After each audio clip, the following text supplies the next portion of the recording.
Trazer a Isabela Takaki aqui comigo, né? Que a gente vai repercutir mais sobre estes assuntos agora também, né, Isa? Isso mesmo, a gente vai continuar repercutindo essa questão do indulto, essa questão também de Daniel Silveira com o nosso comentarista político, Eduardo Negrão, que eu chamo aqui para minha tela para voltar a conversar com a gente. Eduardo Negrão, bom dia para você, ainda a gente não tinha conversado aqui. Bom, ainda sobre este assunto do indulto, né, inclusive a Kelly estava trazendo aí detalhes do pedido ali de Rosa Weber, a Paula até fez aquela comparação em relação a perda de mandato, a possível perda de mandato de Daniel Silveira, mas lembrando que a própria ex-presidente Dilma, né, sofreu ali um processo de impeachment, mas também não teve o seu mandato cassado. Agora, por um crime de opinião, um suposto crime de opinião de um parlamento, né, em que o próprio nome do parlamento vem de falar, né, por um crime de poder falar suas opiniões, ele pode perder seu mandato, Eduardo Negrão. Tá multado o microfone, Negrão. Só, por favor, desmute. Por gentileza, vamos lá. Tem que fazer agora igual no futebol. Isabela, bom dia. Temos que fazer igual no futebol. Quando o jogador chega atrasado pro treino, paga 50, 100 reais de multa. Aqui tem que ser assim. Quem deixar o microfone no mudo, paga 50. Eu vou combinar isso com você, então. Toda vez que você deixar o microfone no mudo, você paga o nosso café da manhã, viu, Negrão? Acho que vai ter café da manhã todo dia aqui. Da fornada. Exatamente. Olha, antes eu queria cumprimentar uns internautas aí, o Evo Trader, Dr. Luthor, que são paranaenses. Eles se manifestaram sobre os meus comentários e é verdade, eu sou paulista, mas eu conheço bem o Paraná. Aliás, eu estava lá nesse feriado prolongado no norte do Paraná, visitando, porque já fiz muitas campanhas municipais. Minha terrinha também. Ah, é? Desculpe, você Londrina. é da onde, Isabel? Londrina. Eu estava na sua cidade, que onde maravilha. Conheci o que eu achava ser um empresário do ramo hoteleiro, esqueci, o doleiro da Lava Jato. Youssef. O Alberto Youssef. Alberto Youssef, exatamente, de Londrina. Berço da Lava Jato. Então, agora falando sobre o caso da Daniel Silveira, eu escutei a explanação muito didática da nossa correspondente em Brasília, e é verdade, tem todo um ditame constitucional aí e regimental por parte do Congresso. Só que é o seguinte, esse processo nasce com vício de berço. Por quê? O judiciário ele tem que ser acionado, né, para alguma coisa acontecer. E ele se autoacionou, né, na medida que o ministro Alexandre de Moraes deu início à causa, julgou e condenou, né? O ministro entendeu que o deputado havia ofendido, ofendido a democracia, ele tinha que agir como qualquer cidadão, ter constituído um advogado, ou ele mesmo como um advogado que feito a sua defesa, mas provocado o Ministério Público, aí tem um inquérito, não foi feito nada disso. Então, o Daniel, de cara, foi cerceado seu direito à ampla defesa. E também a do seu advogado, que foi questionado por interpelar muitos recursos.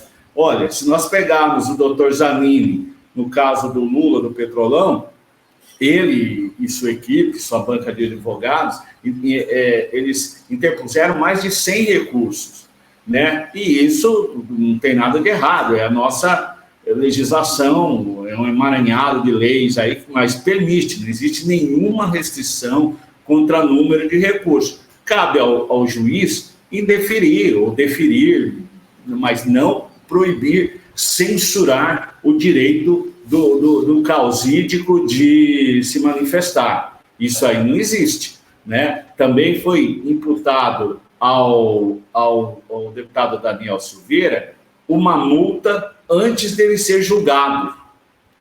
E aí falam que o indulto, a graça concedida pelo presidente não vale porque a sentença ainda não foi transitada em julgado. Se não foi transitada em julgado, então não pode ter multa diária, porque essa multa é parte da pena do Daniel. Então, é muito confuso. voltando novamente à nossa correspondente em Brasília, ela falou que anda com a Constituição, e ela está correta. É uma pena que nem todos os ministros do Supremo façam isso, porque, de cara, não se pode processar, quanto mais prender um deputado, né, por manifestação de ideia, por pior que seja. Só para recorrer a 2 casos, que um foi citado.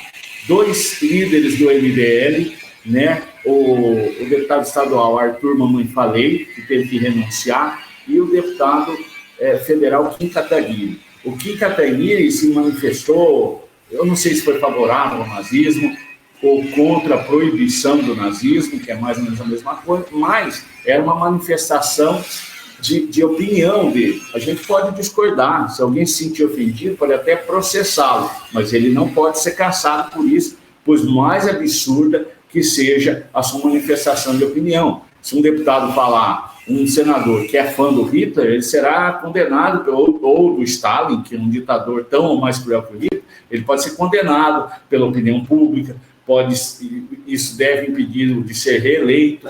Agora, ele não pode ser caçado por isso, né? Ontem, aliás, e aí comparando, por que o Mamãe Falei, que é próximo do Kim Kataguiri, seria caçado? Porque o que ele fez não foi uma opinião, uma manifestação de ideia. Ele cometeu um ato. Qual ato? De ir até a Eslováquia, alegar que foi a Ucrânia. Ele também postou fotografias, né, cometeu ali falsidade ideológica, no meu entender, ao postar uma fotografia num depósito de bebidas e falar que estava fazendo um coquetel Molotov, que se fosse verdade, também seria outra quebra regimental do decoro parlamentar, porque é óbvio que um deputado, mesmo estadual, não pode se envolver num conflito armado em outro país e fazer arma ou dar carona, não pode fazer nada, né? Ele não poderia nem estar lá. Então, a diferença do Kim Kataguiri para o Mamãe Falei, para falar dois deputados que são amigos, é que o Kim, ele externou uma opinião, uma ideia condenável, mas permitido dentro da sua atuação como parlamentar, assim como a da Daniel Silveira. Exagerou, foi condenável, mas não pode ser caçado por isso. Ao contrário do deputado Arthur Mamãe Falei, que cometeu vários atos, não foram opiniões, foram atos de viajar, de supostamente fazer coquetel Molotov, de supostamente abordar a ucraniana, sei lá, o que ele fez lá com as ucranianas. Então, isso é um ato, né?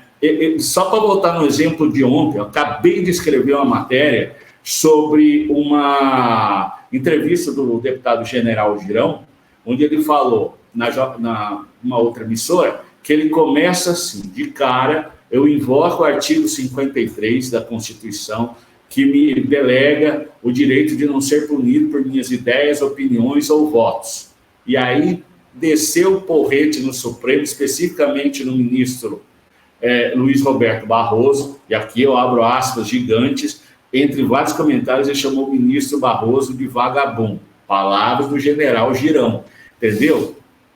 Isso é uma ofensa, eventualmente o ministro pode processá-lo, pode pedir uma indenização, isso pode ser calúnia, difamação, não sou juiz, mas isso também não é atitude para cassação. Por quê? Ele estava no pleno exercício de emitir opiniões em nome do povo brasileiro ou em nome do povo potiguar que o elegeu, né? É por isso que nós temos representantes, porque quando se cala o Daniel Silveira, não é o Daniel Silveira, são 70, 80 mil cariocas que delegaram a ele a missão de representá-los no Congresso. Então, se for fazer... Voltando um pouquinho no tempo, o STF não tem nada a ver com esse tipo de discussão. O STF é uma corte constitucional. O STF, o Supremo Tribunal Federal, decide o que respeita e o que desrespeita a Constituição. Não é para ficar se envolvendo em briga política, quem xingou quem ofendeu, se o presidente é fascista, taxista, negacionista. Isso não tem nada a ver com o papel do STF. Os ministros cruzaram a linha há muito tempo e agora ameaçam um recuo aí com as declarações de hoje do Fachin, que quer paz, que quer entendimento. o atual presidente aí da corte. Isabela.